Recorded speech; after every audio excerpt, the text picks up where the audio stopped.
আজকে কীভাবে সেমাইটা রান্না করছি, এভাবে সেমাই রান্না করলে সেমাইটা খেতে কিন্তু ভীষণ ভালো লাগে। আর এই সেমাইয়ের জন্য সেমাইটা আমি ভালো করে ভেজে নিচ্ছি, আর আলাদা একটা বাটিতে আমি ডিম গুলে নিয়েছি, সাথে গুঁড়া দুধ মিশিয়ে নিচ্ছি।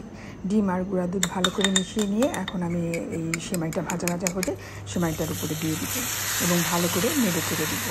ভালো করে নাড়াচাড়া করে দুধ আর ডিমটা সেমাইয়ের সাথে আসলে ভালো করে মিশিয়ে দিতে হয় এবং এটা যখন পুরোপুরি মিশে যাবে এরপরে আমি প্রয়োজন মতো এবং স্বাদ অনুযায়ী চিনি দিয়ে দেব, যতটুকু চিনি প্রয়োজন হয়। তবে কেউ চিনি বেশি খায়, কেউ চিনি কম খায়, যে যার স্বাদ মতো দিয়ে দেবেন। তো চিনি দিয়ে আমি নাড়াচাড়া করে মিশিয়ে দিব চিনিটা, এবং কম জালে অনেকটা সময় আমি চুলায় সেমাইটা রেখে দিব। কিছুক্ষণ পরে এটা ঝোড়া ঝোড়া হয়ে গেলে নামিয়ে নিব এবং ওপরে ঘি দিয়ে দিব। এইভাবে সেমাইটা রান্না করলে খুবই মজা হয়।